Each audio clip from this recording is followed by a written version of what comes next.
ഞാനിപ്പോ ശ്രദ്ധിച്ചൊരു കാര്യം കഴിഞ്ഞ ഒരു 2-3 വർഷമായിട്ടാണ് ഈ ഡെലിവറി കഴിഞ്ഞാൽ ഉടൻ ആയുർവേദ ചികിത്സയ്ക്ക് പോകുന്ന ആ ഒരു ട്രെൻഡ് ഭയങ്കര കോമൺ ആയത്. അങ്ങനെ ഡോക്ടർക്ക് തോന്നിയിട്ടുണ്ടോ? അതോ ഇത് പണ്ടേ ഉള്ള കാര്യമാണ് ഞങ്ങൾക്ക് അറിഞ്ഞു തുടങ്ങിയതിന്റെ ഡിലേ ആയതാണോ? ഇപ്പൊ നമ്മളിത് കൂടുതൽ അറിയാൻ കാരണം സോഷ്യൽ മീഡിയയുടെ ഒക്കെ ഓവറായിട്ടുള്ള പ്രസൻസ് കൊണ്ട് എല്ലാവരും ഇപ്പോ എല്ലാ വീഡിയോയും സോഷ്യൽ മീഡിയ വരുന്നതുകൊണ്ടാണ് ഇപ്പോൾ ഇതൊരു ട്രെൻഡായി മാറുന്നതാണ് ഞാൻ വിശ്വസിക്കുന്നത്. ഇത് നേരത്തെ ഉള്ളതാണ്. നമ്മളുടെ അച്ഛനും അമ്മയൊക്കെ ഇതുണ്ട്. അപ്പൊ വീട്ടില് അതിനൊരു സയന്റിഫിക് സൈഡ് എത്രമാത്രം ഉണ്ടായിരുന്നു എന്നുള്ളതാണ് ചോദ്യം. കാരണം നമ്മളുടെയൊക്കെ അച്ഛനും അമ്മയും നമ്മളെ പ്രസവിച്ചു കഴിയുമ്പോൾ ഒരാൾ കുളിപ്പിക്കാൻ വരും.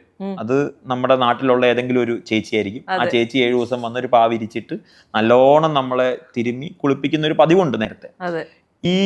ഇതിനെ സയന്റിഫിക് ആയിട്ട് കുറച്ചുകൂടി ഇപ്പൊ അപ്രോച്ച് ചെയ്യുന്നുണ്ട് എന്ന് ഞാൻ വിശ്വസിക്കുന്നു. അതായത് നിങ്ങൾ ആ കുളിപ്പിക്കുന്നതിന് മുമ്പ് ഒരു ഡോക്ടറെ കൺസൾട്ടേഷനോട് കൂടി ഡോക്ടർ പറഞ്ഞതിനനുസരിച്ച് ചിലപ്പോൾ ചിലർക്ക് അത്രയും ഫോഴ്സ് വേണ്ടി വരില്ല.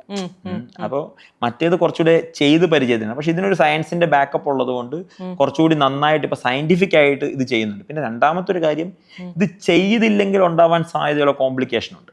ഇപ്പൊ നമ്മൾ ഈ ആഫ്റ്റർ പ്രഗ്നൻസി, ഈ പ്രഗ്നൻസി പോസ്റ്റ് കെയർ ചെയ്തില്ലെങ്കിൽ പിന്നീട് കുറച്ച് വർഷം കഴിയുമ്പോൾ ഉണ്ടാവാനുള്ള ബോഡി പെയിനുള്ള സാധ്യത, ഉണ്ടാവാൻ ഇൻഫ്ലമേഷനുള്ള സാധ്യത, അങ്ങനെയുള്ള കാര്യങ്ങൾ കുറച്ചുകൂടി അങ്ങനെയുള്ള കേസുകൾ ഞാനിപ്പോൾ ട്രീറ്റ് ചെയ്യുന്നുണ്ട്.